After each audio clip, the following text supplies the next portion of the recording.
আসসালামু আলাইকুম। একটা বাড়ির কল্পনা করুন, সুন্দর, আধুনিক, সাজানো, কিন্তু তার ভিত্তি ফাউন্ডেশন দুর্বল হলে একটা ছোট্ট ভূমিকম্প বা ঝড়ে ভেঙে যেতে পারে। আমাদের জীবনের ক্ষেত্রেও একই জিনিস ঘটে। আমরা বড় বড় স্বপ্ন দেখি, সাফল্য চাই, কিন্তু স্ট্রং ফাউন্ডেশন থাকে না। আর স্ট্রং ফাউন্ডেশন না থাকলে সেটা বেশি দিন টিকেও না। আজকের ভিডিওতে আমি বলবো স্ট্রং ফাউন্ডেশন কেন গুরুত্বপূর্ণ, বাস্তব জীবনের কিছু গল্প, কিভাবে আমরা নিজের ফাউন্ডেশন গড়ে তুলতে পারি। একজন ব্যক্তি ব্যবসা শুরু করলেন, প্রচুর টাকা ঢাললেন, দোকান সাজালেন, প্রচার করলেন, কিন্তু তার কোনো প্ল্যান ছিল না, নলেজ ছিল না। অন্যদিকে আরেকজন ধীরে ধীরে ছোট একটা ব্যবসা শুরু করলো, প্রথমে শিখলো, আর ওই ব্যবসার উপরে ভিত্তি করে অভিজ্ঞতা নিল। সে ধীরে ধীরে আগানো শুরু করলেন, আর তার ফাউন্ডেশন মজবুত ছিল। কয়েক বছর পর প্রথম জন হারিয়ে গেলেন, আর দ্বিতীয় জন সফল এন্টারপ্রেনার হয়ে উঠলেন। ছাত্র জীবনেও আমাদের একই জিনিস ঘটে। অনেকে শুধু শেষ মুহূর্তে পড়াশোনা করে এক্সাম দিতে যায়, হয়তো একটু ভালো রেজাল্ট আসে, কিন্তু জ্ঞান মজবুত হয় না। অন্যদিকে যে নিয়মিত পড়াশোনা করে, বেসিক ক্লাস করে, ধৈর্য ধরে শিখে, সে শুধু এক্সামে না, জীবনের প্রতিটা ক্ষেত্রে সফল হয়। ফাউন্ডেশন মানে শুরু নয়, বরং ভিতরটা শক্ত করা। ফাউন্ডেশন শুধু কাজ বা পড়াশোনা নয়, আমাদের মানসিকতা আর মূল্যবোধেও থাকে। একজন মানুষ যদি সততা, ধৈর্য আর পরিশ্রমকে ভিত্তি করে এগোয়, সে ততটাই দেরি করবে, কিন্তু তার সাফল্য দীর্ঘস্থায়ী হবে।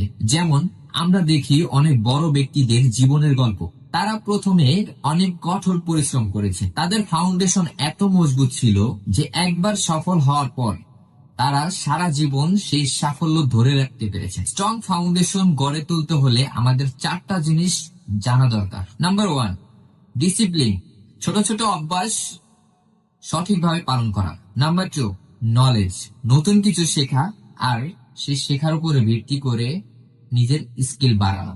নাম্বার 3, ভ্যালিউ, সততা, ধৈর্য আর ইতিবাচক মানসিকতা ধরে রাখা। নাম্বার 4, কনসিস্টেন্সি, আজ শুরু করলে কাল থেমে গেলে হবে না। মনে রাখবেন, গাছ যত বড় হয় তার শিকড়টা ততটাই গভীর হয়, আর আমাদের জীবনের শিকড় হচ্ছে এই স্ট্রং ফাউন্ডেশন। স্ট্রং ফাউন্ডেশন গড়তে কি কি করা যায়? প্রতিদিন অন্তত নিজের গ্রোথের জন্য সময় দিন।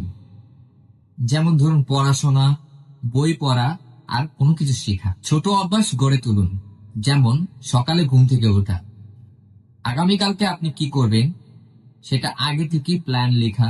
শর্ট টাইম রেজাল্ট না পেলে হতাশ হবেন না। নিজের ভ্যালু ঠিক রাখুন, আপনি কেমন মানুষ হতে চান। ভুল থেকে শিখুন আর বারবার চেষ্টা করুন।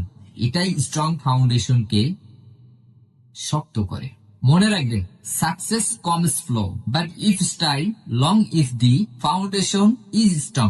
বন্ধুরা, জীবনে ঝড় আসবে, সমস্যা আসবে, যদি আপনার ভিত্তি মজবুত হয় তবে কোনো ঝড়ই আপনাকে ভাঙতে পারবে না। Success isn't built overnight, success is built step by step on a strong foundation. এখন আমি আপনার থেকে জানতে চাই, আপনার জীবনের কোন অভ্যাস বা মূল্যবোধকে আপনি আপনার স্ট্রং ফাউন্ডেশন মনে করেন? কমেন্ট করে জানাবেন। See you next video. Thank you for watching.